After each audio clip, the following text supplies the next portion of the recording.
Bonjour à tous, j'espère que vous allez bien. Aujourd'hui on va pas parler de bourse parce que de toute façon ça ne fait rien, hein. J'en parlerai peut-être ce soir avec Google, avec les nouveaux téléphones. Là on va parler un peu de Elon Musk. Alors ouais, du coup on va parler quand même de bourse, hein, parce que Elon Musk, vous savez qu'il a Tesla, hein, en bourse actuellement. On est repassé sous les $200, hein, sur Tesla. Le troublion se fait trop parler de lui, je pense, c'est ça le problème. Moi j'avais vendu un Tesla il y a quelques temps, hein, j'étais re-rentré dessus et puis je voyais que ça tenait pas, j'ai fait allez je me rebarre. Et alors là en fait c'est par rapport à sa dernière acquisition, hein, vous savez, Twitter qui s'appelle X maintenant. Et c'est Thierry Breton. Alors qui est ce Thierry Breton, hein?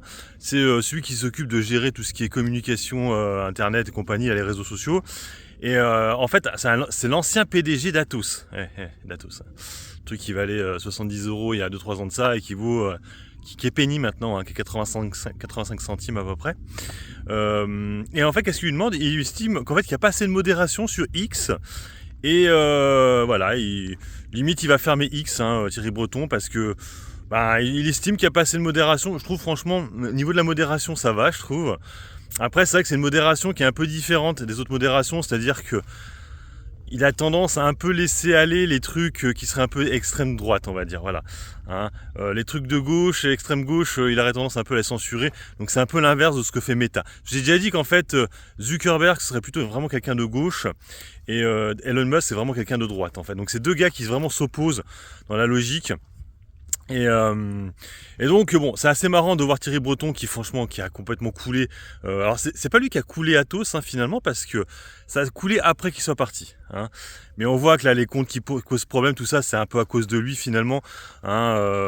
Bon, bien sûr ça reste que mon avis, mais bon, on verra bien. Parce que c'est vrai qu'il y a aussi Meunier, hein, qui est arrivé derrière, mais bon, il a pris sa place quelques temps après. Donc les acquisitions, c'est quand même bien. Breton qui les a faites et à des prix qui étaient trop élevés, hein, finalement. Et c'est ça qui pose problème maintenant à tous, hein. Donc du coup, il y a une grosse tension entre les deux. On a vu, il a répondu avec cette espèce de mème là, hein, Tropique sur les tonnerre sur les tropiques, pardon, avec Tom Cruise en plus justement, le scientologue, qui a fait la clôture des Jeux Olympiques. Bref. Actuellement, c'est vrai qu'Elon Musk, c'est son gros problème. C'est pour ça que moi, j'ai du mal à garder Tesla en portefeuille. C'est qu'il fait trop, je trouve qu'il fait trop parler de lui en étant dirigeant d'une société cotée en bourse.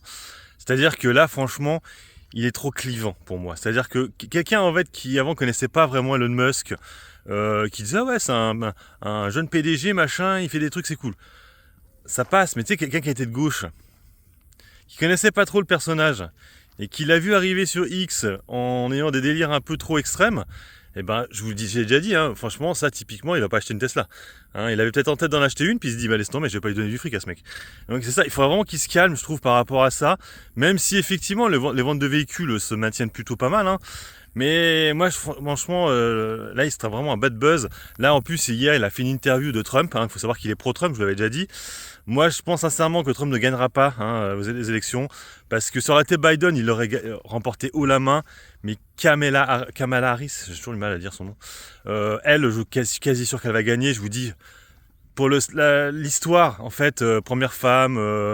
alors métisse, on va dire, elle n'est pas vraiment noire, mais bon, métisse, qui est présidente des États-Unis, ça le fait quoi. Hein, donc toutes les femmes vont voter pour elle. Après, c'est vrai qu'elle, je crois qu'elle est pas très pote avec Elon Musk. Elon Musk a retweeté à un moment donné un fake, hein, de elle, en fait un discours d'elle qui était un fake. Donc je pense sincèrement qu'ils sont pas vraiment potes. C'est-à-dire que dès qu'elle va arriver au pouvoir, elle va faire chier un maximum Elon Musk, ce que faisait déjà un peu Biden. Donc moi pour l'instant en fait stand-by. Je ne prends pas, j'ai vendu Tesla, hein, on attendra les élections. Mais pour l'instant les deux sont au coude à coude, mais je pense sincèrement que Kamala Harris va gagner, hein, parce que bon Biden avait déjà gagné à l'époque. Là il a trop de casseroles, Elon Musk, pas Elon Musk, comment il s'appelle, Trump. Puis en plus je crois que c'est une ancienne procureure, hein, donc elle va savoir comment le gérer quoi. Je crois que le premier débat il est en septembre et donc du coup ouais, Elon Musk a fait une interview sur X, hein, hier de Trump. On rappelle, hein, que Trump avait été viré, hein, de Twitter à l'époque. À l'époque Twitter était vraiment de gauche, hein, c'est ça le truc, hein. C'était vraiment un média de gauche et en fait il en avait marre de ça, Elon Musk, et c'est pour ça qu'il l'avait racheté. Au début c'était une blague, une joke.